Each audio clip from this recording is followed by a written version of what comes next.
Yeah, I was dragging something across my yard. This big heavy thing. It was like a bunch of wood. It was like used to be monkey bars that I'd built. I was dragging it across the yard to repurpose it for this other thing. And I stepped in a hole and fell. And then it fell on my toes and like bent them back. This big heavy thing did. Oh, that's when you broke them, right? I don't think they're actually broken, but they're swollen and black. Eesh. So that's not fun. That's how we're starting the podcast. Oh, excellent. Yeah, today we're going to talk about a couple different things. Some of the things that I apply to the YouTube channel that I also want to apply to other platforms like Instagram and kind of like the why behind that. But how you doing? Doing good. I feel good. We have a bit more time this week to catch up on stuff. Yeah. Because it's not been so hectic and crazy. Even the files are closing out here and there. Yeah. It kind of just comes and goes in waves for sure. It does, yes. Super intense waves. I'm trying to figure out, too, how much of that is based on the videos that I make. Yeah. And like the type of videos I make and like the order that they're in. I think some of it is that. People come in at certain times, but it's hard to predict because some of those people have been in the pipeline for 6 months. Some of those people have been in the pipeline for 30 days and then they go under contract. Yeah, it's tough. I mean, I was talking to Clay and he was talking about how overall it's a little slower, which kind of tells me that maybe it's just this time of year or what's going on. Yeah, I wonder. It's always hard to know, but I really do wonder. It is good for agents to be aware of the slow periods. Yeah, I think mostly so they can save money. Exactly. Don't spend all your money. I know. But if this is the slow period, then I'm like, when's the fast period? Because we're busy. Yeah. Well, spring market, I think, is typically the busiest. And then December, November, it's pretty slow. Yeah, November, December is always really slow. And late summer will always pick up because people moving for school during the time that their kids are out of school, making that job change or making that upgrade, whatever it is that they're doing. But I want to talk about a conversation Will and I were having yesterday about know, like, and trust. Like, people work with the person that they know, like, and trust. So let's go just from like a real estate perspective. We're trying to get clients. You know, we hear this context all the time, right? People work with the agent that they know, like, and trust. You heard that early on, right? Mm-hmm. What did you think of it? How did you kind of interpret it? I interpret it as like a sense of relief. Like, okay, I don't need to focus on understanding contracts and all that. I really just need to focus on these three things. And that's the most important thing people look for in a realtor. So it was assuring. Okay. How do you do it, though?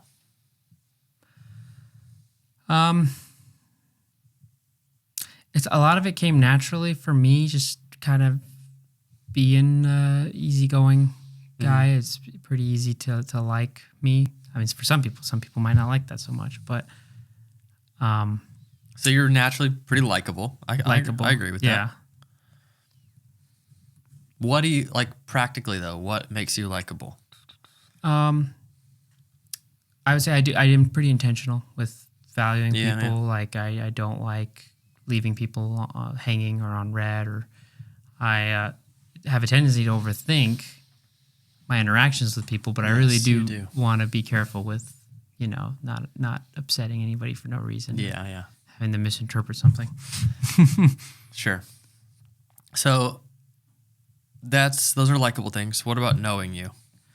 Knowing me, I think just being, and this has kind of been probably the thing that I've grown over time, is you don't have to have it all together and figured out and kind of standoffish with the client, not let them in your personal life. Like, it's okay to even let them know, like, you're calling me at 8 p.m. I'm with family right now. Sure. We're watching TV. Yeah. There's stuff going on. That's fine. And they like that. So like being a person with them. Being a person. Having some boundaries. Yeah. Having boundaries. Then what about trust? Trust, I think you develop based on how you operate as an agent.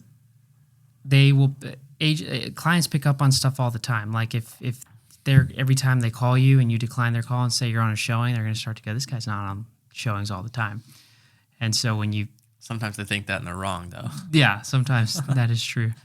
So I think it comes down to actually genuinely having like integrity and humility and not putting yourself in situations where you have to like lie. Because once you lie about one thing, then you gotta like keep up with the lie, and you get caught. That's not worth it. It's not worth it. So one way that I apply this in videos and that I teach others to apply this in YouTube videos is something I call tokens. Tokens are just little things I bring up again and again, little personal things about me that help me be known, help me be liked, and help me be trusted. So the tokens that I bring up again and again are my family, growing up in a small town, and the fact that I moved to Tampa. And I'm just identifying 3 things about me that I can easily bring up consistently that are relatable, memorable, and influential. And I'm picking the most influential things about me. Sure, there's other things I could talk about. Some people don't have these things to talk about, the same things. Yeah. But they can identify the most influential thing about themselves. Maybe it's that they were a veteran. Yeah. Maybe it's that something like that, right? Maybe it's that their grandpa used to be the mayor. Like all those kind of things, those are very influential things. They're very memorable. They're semi-relatable. But those are the kind of 3 categories I've created for tokens. This is specifically client-facing. When I'm trying to get people to call us from the YouTube channel, I'm using these kind of things, and I'm dropping them in pretty subtly. But in every single video, I'm hinting at these. Yeah. Even if I'm like talking about the schools, or I'm talking about like this thing that's confusing, and all the locals don't think it's confusing, but when I moved here, that's how I'm bringing up things like that. Or I'm talking about just how I kind of live in a more rural area because I grew up in a super small town, and I just kind of like this vibe more. And so I'm like just hinting at those kind of things. Yeah. So I've chosen very specific things, and then I just integrate them subtly. So I was thinking yesterday, after my call with my coach, I could do the same thing on other platforms. Yeah. So I could do this same thing, play the know, like, and trust game. It's not a game. It's very genuine. Yeah. You can make it very genuine without it like being manipulative, right? It's probably the 3 things people value most. Yeah. So it's not bad to focus on them as being what people see. Yeah, and I probably focus on trust the most. Yeah.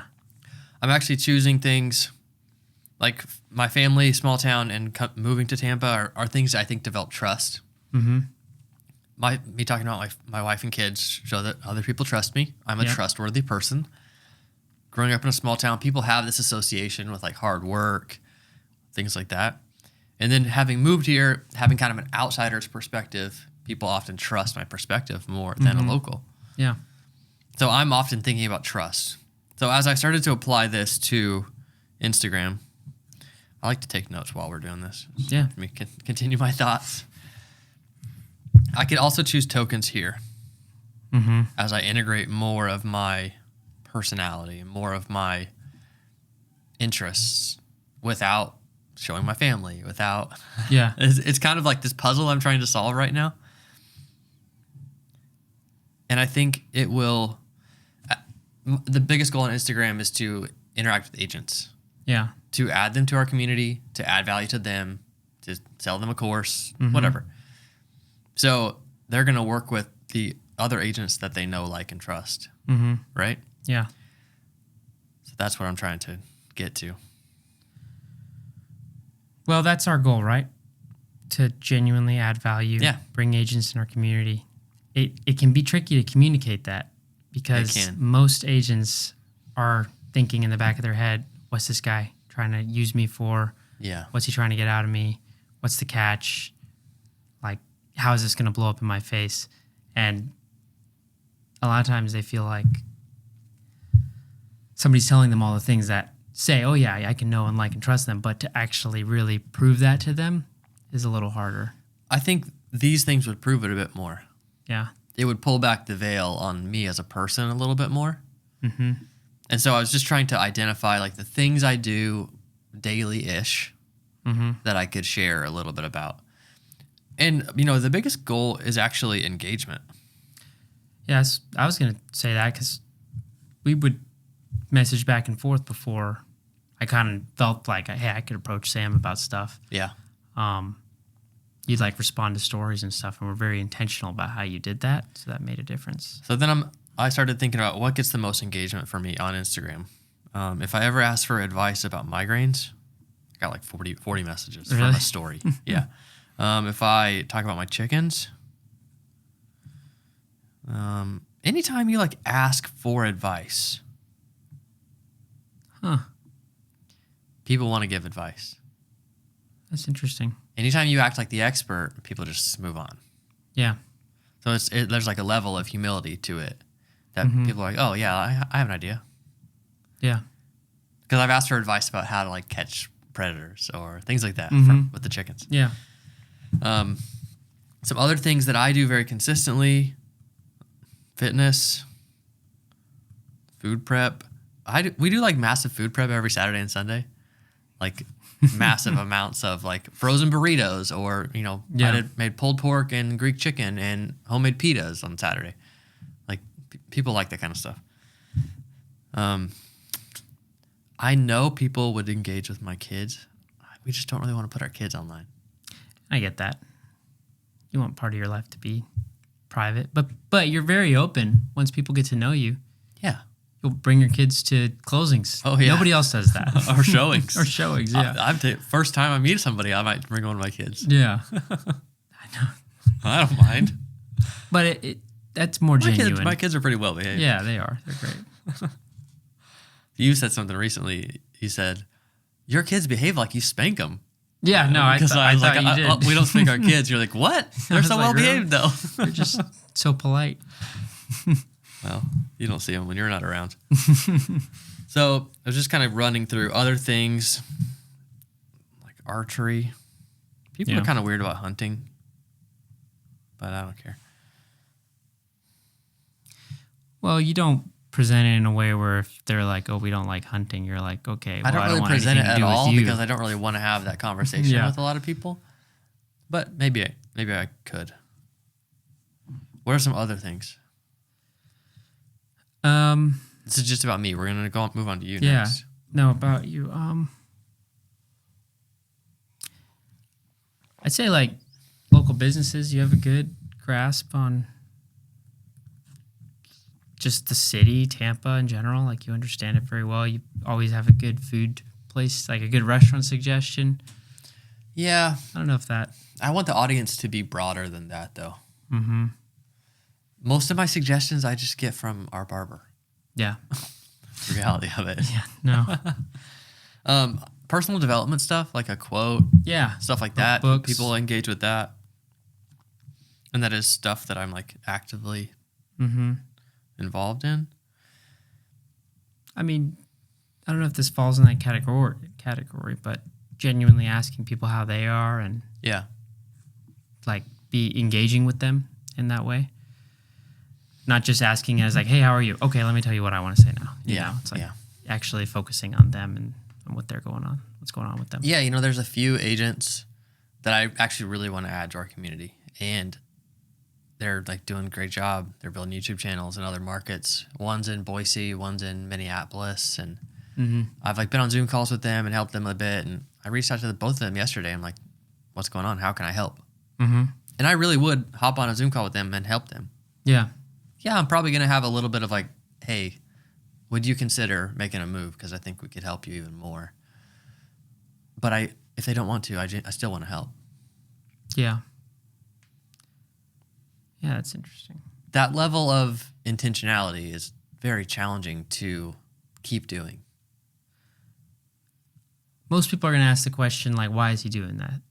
Why is he doing this? What would you say if someone was like genuinely like just straight up like, Sam, why are you helping me? I mean, I believe I could honestly say I actually do want to help you. Yeah. If I have something I could give you, some knowledge or some advice I could give you, I would want to. Because people have done that for me. It's changed my life. Why wouldn't I do it for others? Also, there are financial incentives. Like that's just the reality of like business and life. Like there is, I'm not trying to sell you something right now. but I want to have enough trust in our relationship to where if I do have something to sell that I actually think would be valuable to you, you would consider it. Yeah, and that's different because it's more of a partnership at that point. Yeah. Than like, oh yeah, you're buying a service from me. No, you're going to make money off of this. They can buy my YouTube course. Yeah, they can. Yeah. But that's going to make them money. Exactly. Ultimately. Yeah. Yeah, $1,000 for that course. So cheap for how much money you can make. You could, yeah. Especially because everything you need to know is in there. You could also just learn all this stuff and make your own YouTube course and be better at marketing it than me and make money like that. Yeah. You could. More work, though. Okay. Those are some good ideas. So which token are we on? We're just on the first token, right? Well, we're talking about engagement. No, we're talking about tokens for me on Instagram. That make you knowable. Oh, okay. On Instagram. Yeah. They can all do the same thing. Know, like, and trust. Okay. Gotcha. These kind of general topics like this or like hobbies, they're not going to do all three of them as well as the tokens I talk about on the YouTube channel. Mm-hmm. Mm-hmm. But actually, some like real estate stuff is valuable too. Agents engage with that. They do, yeah. When I notice a weird thing at a development or at a house, like people love that kind of stuff. Yeah. I think agents appreciate it when you genuinely tell them like what they should do. Or like you'll even look at some of their stuff and say, hey, this is how you should do it differently. Yeah. I don't like to do that. Unless they're asking for it. Yeah. Then I would love to engage in the conversation. But, okay, tokens for you. On like a platform? No, just in general. I think... I'm probably Instagram, the goal, leading to engagement on Instagram. I want people to know that I'm not saying things because I'm claiming to have it figured out. I'd rather them see it as like, this is what I'm learning right now, or this is what I'm going through right now. Mm-hmm. I notice people like that a little more than like being like, oh, why you should be disciplined, like as if I have it figured out. But I genuinely don't think I have it figured out. I think that you never have it figured out. You're just always working on yourself. So I'd rather bring someone along to do that. Right. And just be upfront about it. Right. Like, let's just do all this together. So what I wrote down is student over teacher. Yeah. And the reality is people learn the best from somebody that's barely ahead of them. Mm-hmm. Barely. Yeah. Just like there's a lot of things I can teach you. Yeah. Because I read that book and you didn't. What even if it's something simple like that. You know what I mean? Yeah. Yeah. It's also easier for you to relate Yeah. with me because Right. we're closer. Right. Than, You grew up in India. I did, which I don't talk about a lot. You don't. Unless you speak Hindi on a story, and then everybody's like, People, what in the world is this? People were like, a few people didn't believe that I was Indian. And I was like, really? I was like, I'm just going to do it. Yeah, I think one thing people like is me just being like, hey, I came into real estate, no sphere, no nothing. Like, did not plan to be in this at all and just kind of took it and rolled with it. And I wouldn't say it was because of me that it went well. It was because of like who I like surrounded myself around and just kind of being aware and trying to communicate that to other agents that it's very, very doable, even if you're a nobody. I think it was just stubbornness. I think that's why it works for anybody. Yeah, like determination, determined to Like make I'm it just work. gonna do it, even if it feels like I'm like slamming my head against the wall. Yeah, I'm gonna keep doing it because I think it's gonna work. yeah, yeah. We talked about that in the past with YouTube. Like I saw somebody else, like, well, they were 3 months ahead of me, and it's kind of working for them. If I can just get to the 3 month mark, I'll have a good like gauge on whether or not it's gonna work. Yeah, no, big time. I want people to know that I like them.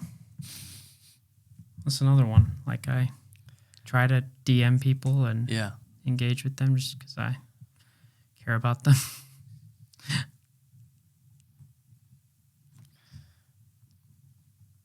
You could probably do that with like clients, like telling stories about clients. Yeah. I also noticed that people engaged quite a bit more with text on a story than with me just talking to the camera. Like if you type something out, yeah. Yeah. That's interesting. Because I rarely have the volume up on my phone. Yeah. If somebody's at work read it, flipping yeah. through Instagram stories, they probably don't have the volume up. probably short and easy for them to understand and respond to quickly. 3 lines with even if it has a call to action, some kind of link to click on or something. Mm-hmm. I know people just engage with text a bit more. They do, yeah. They can consume it like faster. Mm-hmm. I like to try to be pretty casual. Like Aubrey's always making fun of me because my hair is like not tidy, or I'm like just rolled out of bed and filming something. But I feel like I like that. I like people to think that I'm not trying to portray myself in a certain way. Yeah. Just pretty normal stuff. Yeah. So then next level of this is to build some kind of system around it. Yeah. Because if there's not a system for it, it's just not going to happen. Yeah. Well, I guess how does like Will do it? Like he's a little further along. What's it? Yeah, he has over 200,000 followers on Instagram. He early on built like, what does he call it? His recipe or something. Mm-hmm. And it's like morning routine. Yeah. Workout. Comment about workout. He does a book. Comment about that. Then every Monday, he does like Ask Me Anything. Every Friday, he asks, what are you struggling with? Mm-hmm. Then also on Fridays, he does an after action report where he kind of reviews everything the week. that people said. Not everything that people said, just his own production of the week from like a work perspective, and kind of it was very systemized for him. But these were just things that were already happening. He's already getting up in the morning and doing something, probably the same thing every day. He's going to work out. He's going to post a picture of the gym or post his workout or something. Yeah. And then he'll just say a little something about it. Mm-hmm. For the book, he would like post a picture of the book. Yeah. Never to where you can read the cover, because he wants people to ask. Okay. And then he just wants to engage in the conversation about what they're looking for in a book. So he's almost posting with the intention of, I want people to respond. Engagement's the only goal. That's different. Yeah. Most people are posting to get views or likes. Yeah. But what does that lead to? Nothing. Right. Feel a little bit better about yourself. So he just systematized this. He doesn't do it the same way anymore. Mm-hmm. But he was just like, I'm just going to do the same thing every day because it'll be easier that way. Yeah, that's a wild thing to do off the bat, is to like ask people for stuff, because what if no one responds? Yeah, most of the time no one responds to me. And it's like, what? Will get on there and just give me a hard time about something. I just start texting. And then you have the fear of like, what are people going to think of me posting this? Which I don't think should be a big deal. Yeah, that fear is pretty big for me, which is kind of funny because I'm so comfortable on the YouTube channel. Yeah. So comfortable just talking about the city I moved to 4 years ago, you know? Mm-hmm. And talking about an industry that I just jumped into 4 years ago. Yeah. I wonder, there's still like parameters for that though. There's a box. It's not like all me. I bring in a bunch of like other data. Yeah. I make other points. I think the reason it works is because there's like 2 types of people that'll post like, hey, ask me anything. Mm-hmm. First type of person is like, hey, ask me anything. I'm this great guy. You should be so happy that you get to ask me a question. The second type is, hey, ask me anything. My main goal is to really help you. Yeah. Like, I'm not even going to talk about myself. I'm going to talk about what I'm learning. And we both very much have that mindset. So yeah. I think there's still humility in posting like that when your intentions and motivations are genuinely in check. I think it takes longer to build that way, though. Yeah. And that's what Will would say, too. Like, it just takes longer to build a genuine following. Mm-hmm. It's more... It's a better base. Well, it's more sustainable. It's more honest. They are people that know, like, and trust you, that engage with your content. Like, that's the goal. Mm-hmm. You know, it's similar to, like, parenting. You can force your kids to do something. Yeah. Or you can model it to them. Yeah. And explain it to them. one way is faster, but they never really understand. Mm-hmm. They just think, oh, you just have to do this. Yeah. We kind of just want them to understand. So a lot of the things we teach our kids just take longer. Yeah. It's better in the long run. Now we start earlier. It's not like, let me give you an example. We would never tell our kids, like, say please. Can you say please? Never. We'd say, you could ask like this and just model how you can do it. That's interesting. And then they start to do it. And then sometimes they don't. And you just keep modeling it. But by modeling it, are you saying like rephrase the way you kind of... I'm saying show it to them. Show, like genuinely do what they should do. That's cool. Because, I mean, you've heard the phrase like people learn by seeing, not by telling. Yeah. We also bring this phrase up occasionally with our kids. Are we teaching them or are we correcting them? Because those are two very different things. Mm-hmm. Natural reactionary parenting, which we all fall into at times too, is to just correct. Not like that, not like that, not like that. Mm-hmm. Teaching is something very different. It's very proactive. Yeah. It's leadership in front of them to teach them like a skill they need, to equip them. Very hard to navigate. It's very hard. And with kids, you can't do that when it's heightened. You can't be like, all right, stop and listen. That's hard for kids. Yeah. So it has to be so thoughtful and proactive. So thankful for Christina in that because she's such a leader in our family in that way.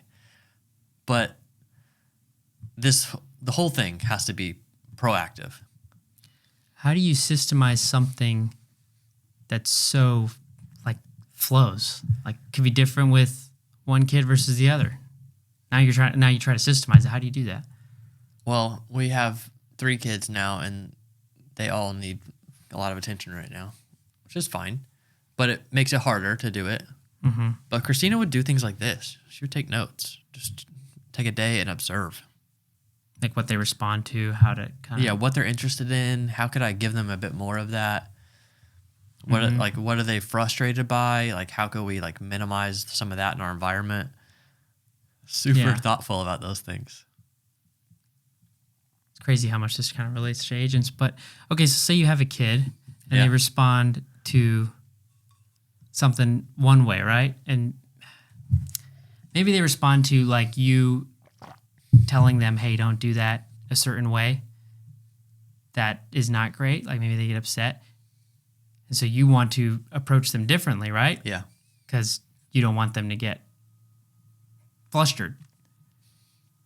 Do you still address the fact that they get flustered when someone says that?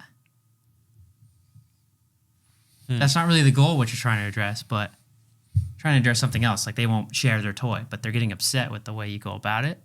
So you're going around. Sharing is a good topic.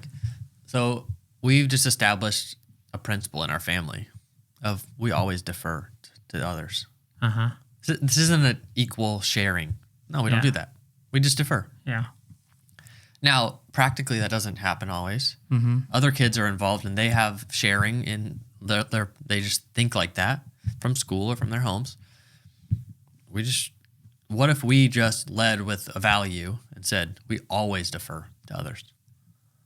Yeah. I guess my question, okay, I'll use a real-time example. Okay. So we had a client who was not necessarily happy with how things were going. And so that needed to be addressed.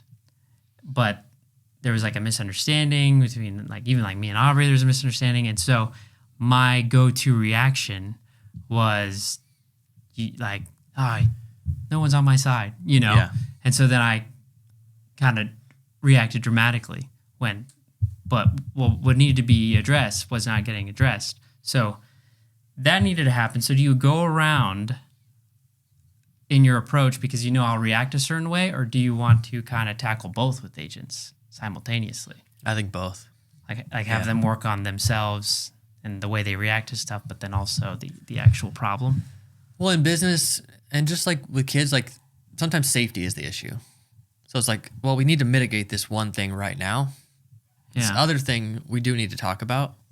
Maybe takes Maybe longer. we need to build a system for it. Yeah. Maybe we need to be more proactive about it. Mm-hmm.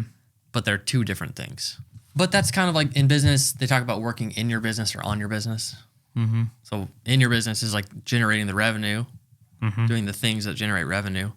On your business is like, leading the business, running the business, being proactive about where it's going and what's changing and what people are doing, those kind of things. That's cool. I think even recognizing that you can approach agents totally different. Right. Like maybe you don't have to address that with that agent right now. But Yes. later on when things are calm, it's like, hey, how can we work on this? It's interesting. I see how much I talk to agents like Christina talks to our kids. I struggle to be as patient with the kids. But like we were with Elena the other day talking about listing presentations. I'm like, well, I don't have like a documented listing presentation. Let me show you how I would do it. Mm-hmm. I just explain it. Yeah. Then she learns through that. Yeah. That's modeling. That is, yeah. Yeah. And then taking notes on them, seeing how it's good. Yeah, it's very similar. Well, and just asking like, hey, were you able to do that thing? Do you want to do that thing? Yeah. It's fine. If you don't want to, no problem. No, you don't have to do it. Yeah. It is very similar. I don't know how we got on that though. I don't know. I definitely don't want to talk about parenting on Instagram. Yeah, no. That is a world I don't want to be in. Well, people would. I mean, I like being a parent, but I don't want to talk to other people about it. People are very judgmental about that. They've got their ideas. They are about everything, though, right? They are. I'm sure people are about the way we handle agents. Yeah. And clients. Oh, the whole thing. That client that's upset now. Yeah. I kind of want to call him. Yeah.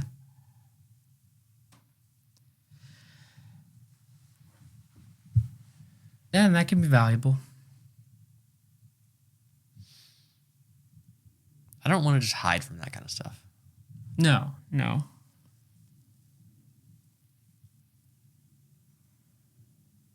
Yeah. So the last kind of straw that fell in that whole thing was this client didn't come for their final walkthrough. And during any final walkthrough, nothing gets checked. You're walking through to make sure. They took all their stuff. Maybe you're making sure if they said they were going to patch a hole in the wall, they did. Whatever. Yeah. Because you've already re-inspected for repairs. That's been done.